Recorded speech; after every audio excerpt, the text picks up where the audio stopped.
Welcome to the briefing room, where we go beyond the headlines and talk about what's actually happening in public safety, not just what's making headlines or getting clicks online. Today, I'm joined by Chief Kevin Davis from the Fairfax County Police Department. Chief Davis is the 11th police chief of Fairfax County. That is Virginia's largest jurisdiction, largest police department, and it is the 33rd largest in the country. Chief Davis previously led the Baltimore Police Department during a time of historic unrest. He guided major reforms within that agency and city and negotiated a federal consent decree with the Department of Justice. Chief Davis is a fourth generation public safety servant, and he is a nationally recognized leader. In addition to his law enforcement service currently in Virginia, he has held other top roles in law enforcement across Maryland, and he serves and has served on a number of national policing boards. So welcome to the program, Chief Davis. Thank you, Mike, and congratulations. I'm honored to be your first guest. You are indeed the first guest, so I appreciate it. So let's kick things off with some data that might surprise some people. So headline from Gallup, racial divide on policing narrows 5 years after Floyd death. So confidence in local police among Black Americans is up 6 points in just 1 year. It's now at 64%. That's the highest it's been in 4 years. And for context, confidence among all U.S. adults is 74%, and among white adults is 77%. Furthermore, satisfaction with the relationship between police and the local community of Black Americans is at 64% as well. And that's up and is also approaching the national average. And lastly, 67% of Black Americans now say that police treat people like them fairly. Again, a solid improvement and a majority. Now, obviously, there's more work to be done, for sure. But if you just listen to the loudest voices, you would think that trust in policing is in a free fall. But the reality is, and we talk about it here in Fairfax, but across the country, trust and satisfaction is growing, not shrinking, and it's especially growing in communities where it matters most. So, Chief, let's get your take on this rise in confidence and satisfaction between police and the Black community. Well, thanks, Mike. And like you said, there's always more work to be done. And that applies to anything we talk about today or anything we talk about in policing. And in our police department here in Fairfax County, we engage in post-police contact surveys, and we're seeing the same thing, which is great. And I think a lot of police departments post George Floyd, and I would say it goes back even further than that, probably harkens back to 2013 and Ferguson, and then you fast forward to Baltimore and Chicago and New York and other places. But I think a lot of police departments have realized that if communities know us before they need us, we're likely to have a better experience and outcome when a person or a family or a neighborhood is in crisis. So that news that things seem to be improving in terms of trust and relationship building is good news. And like you said at the beginning of your podcast, one of your objectives is to talk about things that are actually happening versus some of the narratives that seem to get tired and seem to never give police departments any room to celebrate any successes. So I do think it's important to acknowledge the success, of course, parentheses, and there's more work to be done. Sure. I've spent the majority of my career in Baltimore as the police commissioner and Prince George's County, Maryland, where I retired as the number two. I've spent the majority of my career in majority African American communities. So I'm not basing my experiences on an article or a class or a seminar I attended. I know that communities of color, like all communities, want to be treated with respect. They want to see the police in their neighborhoods. The whole notion that police officers should only be seen and heard post-boom or post-crisis, I think it's rejected. The communities want to see the police. They want to be treated with respect, but they want you. They need us. All the communities need us. Yep. Are you surprised by these numbers at all? I'm not, because it's Right. been my experience working in Baltimore and Prince George's County, again, two majority African American communities, that the concerns raised at community meetings of 20, 30, 40 people that don't get covered by the media, people inevitably say, I need to see you more in my community, particularly in cities and more urban environments. Not only do they need to see us, they need to see us on foot, Hmm. because it's still a barrier in policing. It's a necessary, inevitable barrier. We have to get around in police cars, but as much as we can, getting out of our cars and interacting with people when there's not a call for service, where there's not a crime scene, where there's not a crash scene, it is so important. And even when we're on those crime scenes, particularly outdoor crime scenes, and I tell my cops this all the time, the best opportunity to interact with the community in a meaningful way when you are at the scene of an outdoor crime scene, or even a traffic crash. Tell people why we're there. Tell Hmm. people what we're doing, and give them a sense that we're here in response to something that happened in the community, and we're trying to make it better and address it. And you mentioned earlier that in Fairfax County that, and I know other police departments are doing it as well. It seems to be becoming more common. You're doing post incident or post contact surveys. So you're using technology to measure public sentiment, community sentiment, and how your community thinks about their local police department. Absolutely. And what we've been using for probably going on 3 years now in Fairfax County is My 90. So Hmm. after a contact with a police officer, as long as there's a cell phone available, and 99 times out of 100 there is a cell phone available, the person we interacted with will receive a 5-question survey. That way we can tell a story with data. And I think if police departments, police chiefs like myself, uh, just get stuck with anecdotes too often, and not back anecdotes up with data, the community certainly wants to hear stories, and they want to hear about our experiences, but they also want some data so we need to back up what we say. One thing I'd probably not surprised to you that this did not make a lot of news. Like this, this is good news. This is positive news, but it was released by Gallup about a month ago, and I did not see it in the mainstream media anywhere else. I had to pull it out, and this sort of it's not as you alluded to it earlier. It's not a narrative. Some of the loudest voices will have you think that police are out there doing the right things and partnering with the community. And as we see from data like this, they've improved the trust and the confidence that especially Black Americans have in their local police department. Yeah, Mike, that's why I think there's so much space for this type of podcast that you're doing.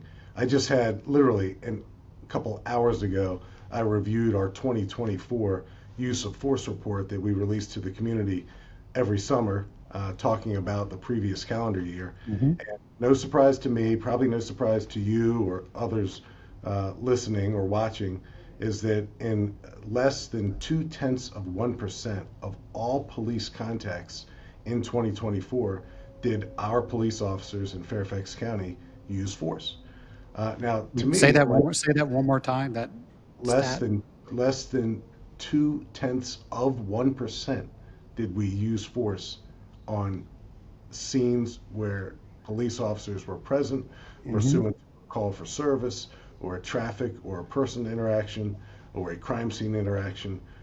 But you're right. When we do not hear about that, and I think shows like yours are going to bring some attention to it in a meaningful way that really uplift people doing the job that police leaders do every day. Because Sure. sometimes we can get bogged down in the minutia of the small numbers of people who occupy our time. And I call those folks energy vampires. Energy vampires. There aren't too many energy vampires. All of our jurisdictions have energy vampires, but it seems like we spend an awful lot of time debunking, which is part of the job, and I Right. realize it is, some of the assertions that just aren't supported by facts. Yep. I've never heard that before. I love it. Energy vampires. That does seem to You have to suck quote out me. a lot of the time that police leaders like yourself have to deal with. So there is still more work to be done. Obviously, these numbers are proof that good policing, real partnerships, and showing up in your community day in and day out, make a difference. Let's jump to our second story. Now, all these stories, including this second story, come from uh, the weekly briefing, which is my Substack that goes out to over 1,000 police leaders and others. And Chief Davis has been probably reading it since day one. Now, I know for a fact Chief Davis has an opinion on this article, but I'll give you the facts, and then I'll let Chief Davis respond. So, the headline from NPR: Murders are down nationwide. Researchers point to a key reason. So, murders across the U.S. fell by at least 14% in 2024, the largest single-year drop in decades, and the trend is continuing in 2025. So, if you look at the news today, and yesterday and tomorrow, it seems like there's articles coming out about crime dropping across the country in almost every major city. Sure, there are some variations, but you're seeing these historic drops, especially in murder and violent crime. In the article, it points out in Detroit, homicides hit their lowest level since 1965. The chief there said it's made an enormous difference for his officers and the community. And what's remarkable, according to the article, these gains are happening even with fewer police officers on the street than before the pandemic. Now, experts, and I should put that in quotation marks, experts say there are multiple factors, but effective policing, smarter deployment, and strong partnerships with the community, just talking about that earlier, are all playing a key role. In Detroit, they backed up these policing gains by investing in community organizations working to interrupt cycles of violence. You might hear them called violence interrupters. And in Detroit, every zone supported by these programs saw shootings and homicides fall well below the city average. So, and lastly, local governments, according to the article and the experts, are finally rebounding after the pandemic, bringing back public services and youth programs that help prevent violence in the first place. So this isn't just a story about Detroit. According to the data, we are seeing large across-the-board declines. Does seem to be happening in most places, and you don't get these drops by accident. So, Chief, how would you respond to this NPR article about crime dropping across the country? Well, that data set, Mike, is good news. So it's always fun to kind of comment and opine on good news. And I've told my peers and the folks who work for me kind of tongue in cheek throughout the years that if you have a good year with crime reductions, it's thanks to our policing strategies and our police acumen and leadership capabilities. And if you have a bad year with crime, it's because of societal factors beyond our control. So, but the answer really is there are a menu of reasons why we are now enjoying, and again, it's a good thing, a violent crime reduction in big cities and big counties like ours in Fairfax across the country. We're on pace right now to be at a 40-year low in murders in Fairfax County. Incredible. I look at articles like the NPR article, and they're missing several ingredients to the formula of crime reductions. And some of those ingredients are better prosecution. Prosecutors who partner with police departments who incarcerate people who harm people. If you commit a crime with a gun, if you commit an aggravated assault, a robbery, a carjacking, if you steal cars, and stealing a car is not just a property crime, Right. and you face certain and swift consequences, I think that's an ingredient that's not talked about as much. I always, the article seems to mention a little bit about violence interrupters, and I remember my time in Baltimore where I tried to get the violence interrupter community to be part of our weekly ComStat meeting because I wanted them to be there and share with us some data about some of these crime reduction, harm reduction results that they anecdotally claim. But I was disappointed then, and I remain disappointed now that there is not a real data set of numbers for us to examine about the effectiveness of violence interrupters. I'm optimistically skeptical, Mike. I really am. And I think the only way to prove value in anything that any industry does is to support your performances with data that is subject to scrutiny. And it still seems to me like the violence interrupter community, largely an academic community, largely a research community, seems to cling to this notion that their work is done under the cloak of darkness and in secrecy because it has to be done that way in order for it to be effective. And I don't buy it. Versus a clear partnership with police. It's not a clear partnership with police, and it really could be and should be. But another factor in some of these crime reduction efforts is the technology. And I tell people I'm in my 34th year now, and I just look back at my own career and places I've been. The 1990s were, the crack cocaine epidemic and the surge in violence in big cities and big counties across the country. The aughts, when we hit the 21st century, that was the Homeland Security decade, JTTF, etc. The teens seem to be the decade of one crisis after another across the country. And I referenced earlier Ferguson and Laquan McDonald and Freddie Gray and Tamir Rice and Eric Garner. That seemed to be that decade where we kind of got our hands around some reform efforts and consent decrees one after another. But the 2020s, at least it seems to me, is the decade of police technology integration into the daily crime fight. And that's exciting because it is making a difference with camera technology integrations, real-time awareness, and it's a cool time to be a cop. And it's a rewarding time to be a veteran cop because you can see all these things kind of coming together like they never have before. Yeah, I think I share your concerns about when credit's given out to other groups where you can't sort of validate that with real data. And I think probably your reaction and my reaction to this article, similar articles as well, is like not giving enough credit to police and prosecutors. As you mentioned, that's a key factor, not even mentioned in the article, because if you want to stop a shooter, you got to lock a shooter up before that person go. Or same with a car thief, as you mentioned. Like they don't just steal one car; they steal multiple cars, and all of a sudden you got a crime wave. Some of these articles, like this article, my concern is they don't. It's not that police do all the right things all the time, but I think in Fairfax and your colleagues and peers across other major cities in the past couple of years have really got back to crime fighting.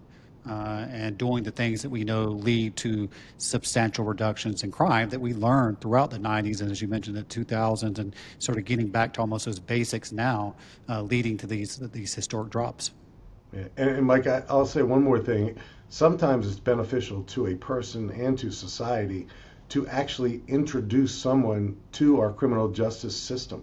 And I think too much of our conversation, it seems to be for people who hurt other people, seems to go right to rehabilitation in lieu of an introduction to the criminal justice system. And I'll take drug courts, for example. And I recently spoke at a recent drug court graduation, it was actually a mental health court docket graduation. But with drug courts, those people are only in those programs because of the hammer of door A or door B, incarceration or go into treatment and become better. So I don't want to dismiss the criminal justice system as simply something that's nefarious and a last resort, because sometimes the criminal justice system is a first resort that saves a person from himself and a life of crime. For sure. And I don't want to brush over your comments about technology. It is a great time sort of to be in policing and all the exponential changes that we're seeing, from real-time crime centers to license plate readers to cameras everywhere, and how you can use those. And certainly, there are concerns around privacy and civil liberties that have to be addressed that departments are doing. So probably have to have you on for a different episode just to cover crime fighting technology, because that is a larger conversation. But I know that you and Fairfax County Police Department, you're at the forefront of pushing new technologies to help make your community safer. Let's hit the last article for today. And this is a headline from the National Law Enforcement Officer Memorial Fund. 2025 mid-year law enforcement fatality report, that's their report. Fatalities are down over 50% compared to last year. So total line of duty deaths have dropped in the first 6 months of the year, 53. It's gone from 89 in the first half of 2024, 89 officer deaths in the first half of 2024 to just 42 in the first half of this year. Firearm-related fatalities have decreased by 21%, and traffic-related officer deaths were cut in half, dropping from 26 to 13%. Other categories, I think medical events, drownings, aircraft accidents, they plunged 80% from 35 to 7. And some of this is related to 9/11 deaths that happened last year. And demographics among those who were killed, among the 42 officers who lost their lives so far this year, the breakdown includes 39 male, 3 female officers.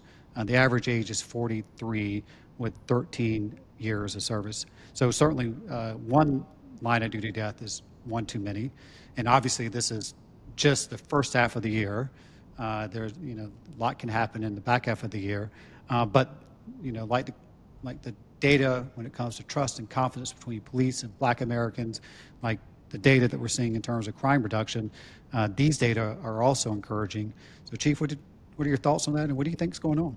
Well, if this were a multiple choice question, Mike, the answer is probably E, all of the above. It's Bill Alexander is the president of the National Law Enforcement Officer Memorial, and I tell police chiefs all the time a couple things. You got to read Mike Wager's weekly report because it's the real deal, and you got to review the real-time statistics that the National Law Enforcement Memorial Fund publishes routinely. So one's too many, 42 certainly too many. I think we have to, again, not just crediting the crime fight when murders go down, violent crime goes down, but credit police training when fewer cops are being injured or killed. I think you have to take a look at what we're doing with people in mental or behavioral health crisis. To the extent that clinicians and co-responder teams are actually contributing to a reduction in cops getting hurt, I'm skeptical if they are. I don't know that there's real data to support that or not. I think it should be studied. I really seem to think that co-responders result in a better experience and outcome for the person in crisis, and I'm not so sure that it impacts overall crime rates. But fewer cops getting hurt or killed is a good thing. And Yep. Our training is probably better than it ever has been. And again, my 34 years, I can tell you in Fairfax County, and we're a wealthy jurisdiction with an abundance of resources, so the training here is the best I've ever seen. And then I think you have a new generation of police officers who are willing to learn, unlike, and I'll just say Generation X, I'm a proud member of. But I just think that the young men and women that we're recruiting to our profession now think a little bit differently and more thoughtfully than our generation, perhaps. And I think they're willing to embrace their training in a much better way. And then you look at the proliferation of less than lethal, starting back in like '93 with the taser, and then all the less than lethal options that came after that, to include the body camera, that so many police officers couldn't even think of doing this job without a body camera. My first police car was a 1987 Dodge Diplomat, and I had a pop-in, pop-out radio. That's it, and a wooden nightstick and a slapjack in my back pocket. That's amazing. We've come a long way. So restraining devices, less than lethal devices, the cops norming themselves to the presence of clinicians at certain scenes, cops slowing down, and then training that slows cops down. My first sergeant used to end roll call every day saying, "Nobody better beat you to a call for service in your beat." So regardless of the type of call for service, we are just spinning tires to get there. And then the noble thing to do back in my day when I was a young patrol officer is to cancel your backup officer. You got street cred when I was a young cop if you responded to a 2-person call for service and you handled it yourself and you canceled your backup. That was actually thought of as a good thing back then. It's crazy. But now, quite the opposite. You never cancel your backup, and you better wait for your backup. Right. So you go into a situation with a safer outcome, and fewer cops get hurt. I think there was certainly an air of bravado associated with my generation when we were young, and I think we've matured out of that.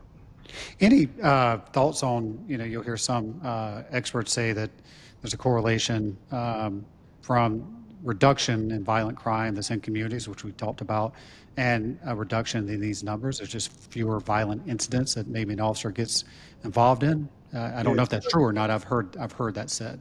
yeah. In Baltimore, there was a notion, and it's probably absolutely based in reality, that folks who are inclined to carry guns on their persons or in their cars um, consider, consciously or not, the likelihood that they're going to encounter a police officer when they're in the community. Hmm. And if they make an assessment that they're probably not going to encounter a police officer when they're out in a community on foot or in a car while they're carrying a firearm, they're more likely to carry that firearm. So I think proactive policing, whatever that looks like in your jurisdiction, can be a deterrent, and it can absolutely encourage someone to leave that gun at home. And then that person, who probably already has poor personal coping skills, gets into a dispute, a gun won't be immediately available for that dispute to be settled. We had two Fairfax County police officers who were shot non-fatally, thank God, about 2 months ago by a person in behavioral health crisis who was wearing openly, because Virginia is an open Hmm. carry jurisdiction, he was wearing a gun belt with a holster on a traffic stop and ended up shooting two of our cops. They're fine, thank God. But I do think if you find yourself in the bad guy gun carrying community, you have to make a daily decision of, do I bring this gun with me when I leave my house, or do I leave it on the shelf? And I think the number one consideration is, what is the likelihood that while I'm out engaged in nefarious behaviors, I'm going to encounter a cop who challenges me? Yep. And I think that decision point is a big one. So, I mean, that just sort of sum up some things I heard here. One, it's not just the training, different culture, new technologies, but also something I haven't considered and thought about till you just mentioned, but it's also proactive policing.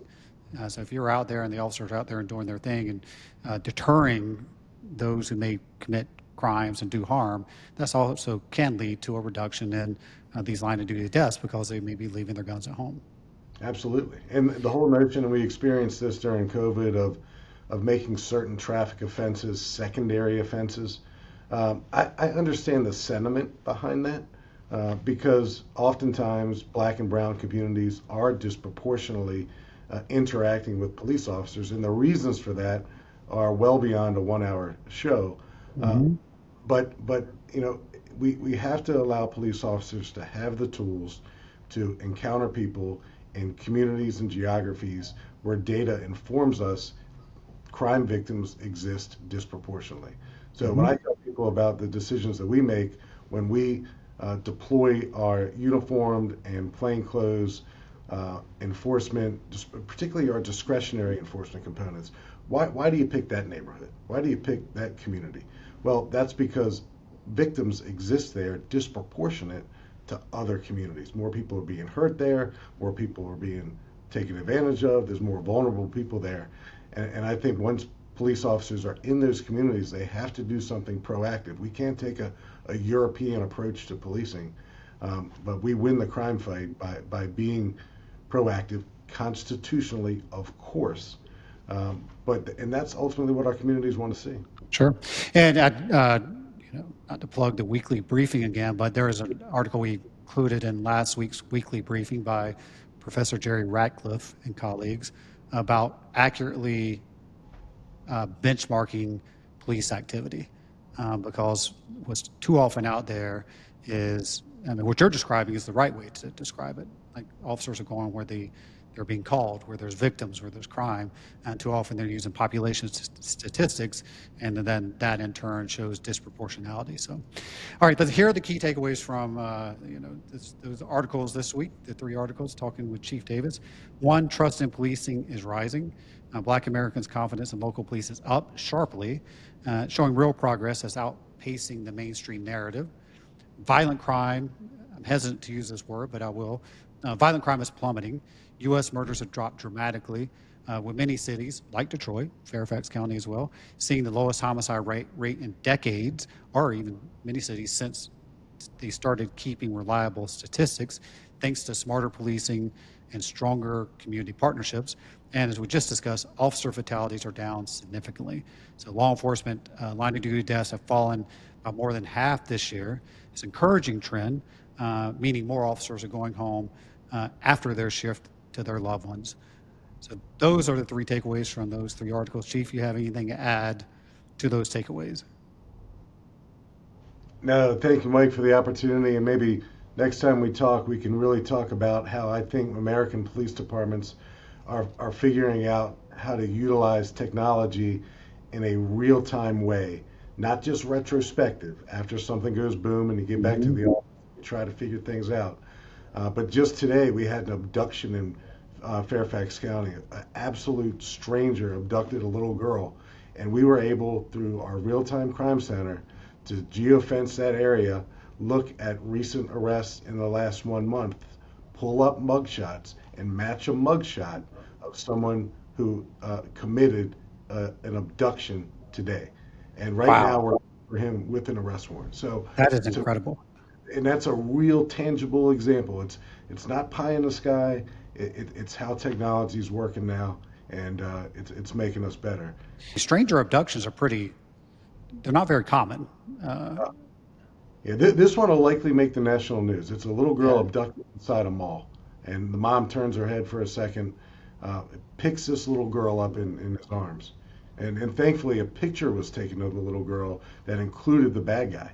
So we geofenced arrest in the last month, pulled up mugshots, matched the surveillance picture and the mugshot, got an ID, got an address, got a car, gotten a warrant, and we're at his house right now. Incredible. That incredible work by your officers. But before I let you go, though, that might actually be the answer to the question I'm going to ask you. Like, with a little bit of time we have left, what are some of the things that you're most proud of at Fairfax County and Fairfax County Police Department that you've accomplished since you've been chief there? Well, I've accomplished nothing in a vacuum. You have to have great cops and detectives and commanders and supervisors. But what's unique about this jurisdiction, and this is the fourth largest jurisdiction that I've been privileged to work for, and they've all been great in their own ways. But the political elected official support here is unlike anything I've ever seen. They're all like-minded when it comes to public safety, transportation, and education. The kind of the big three that people see, touch, and feel every day. But to have elected officials put their money where their mouth is and give us the resources and autonomy that we need to be left of boom is very refreshing. So I'm proud to be part of a team that embraces public safety and embraces all the things that matter. You know, you hear the former mayor and former governor of Maryland, but he was certainly a more famous mayor of Baltimore, William Donald Schaefer, used to say, nothing else matters if you get your car stolen and your trash doesn't get picked up and your kids don't know how to read.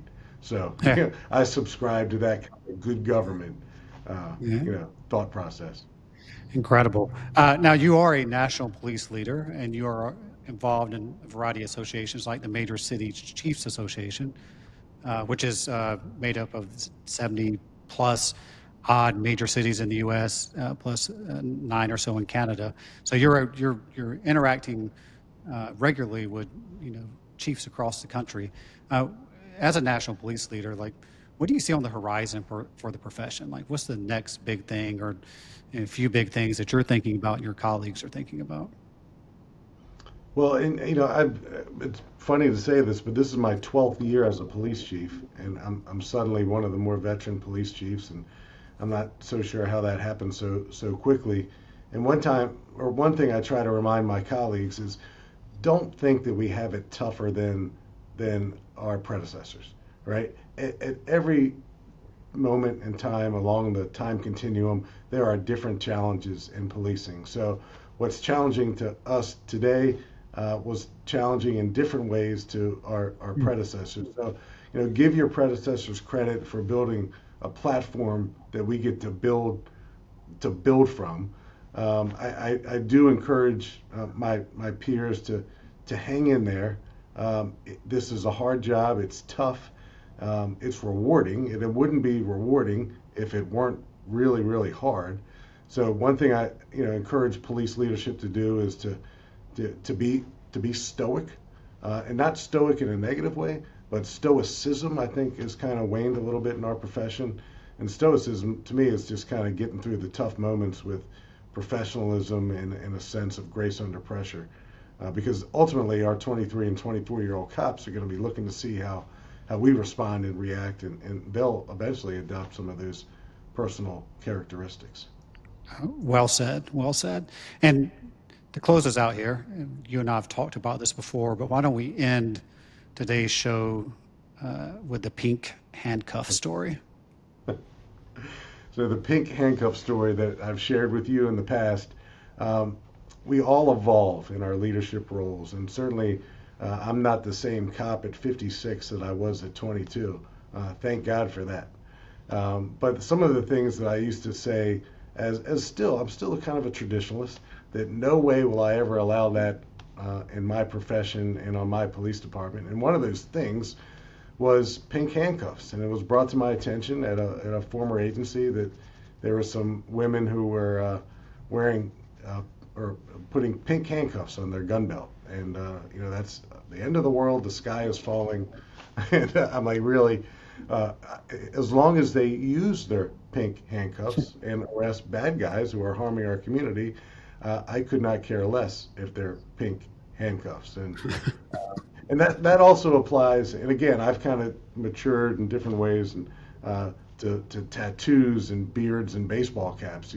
If you would have told my younger self that I'd be a chief now that allows all those things, I would have said you were crazy. But ultimately, if cops come to work and they feel supported and they interact professionally and treat people with dignity and respect, and arrest bad guys and go home safely, that's all you're really looking for. So I can live with pink handcuffs, Mike. I'm going to get you a pair next time I see you. I love that. I love your response. Like, just as long as they're doing their job and they're doing their job right, you don't care if they have pink handcuffs, they wear a beard, tattoos. Like you just want them out in the community doing the right things. Yes, sir. Chief Davis, thank you for joining me today on the first episode of the Briefing Room, and thank you for all that you do to help keep your community safe. To our listeners, if you found today's episode useful, hopefully you'll share it with a colleague. And don't forget to go to policebriefing.com, where you can subscribe to my weekly Substack that Chief Davis and I referenced. And also you can keep up with the daily briefing about all the top policing headlines. So head over to policebriefing.com so you can stay informed of everything that's going on, including this podcast. We'll be back next week with more real talk on policing, public safety, and as you heard from this interview, police leadership. Until then, stay safe, stay informed, and keep showing up.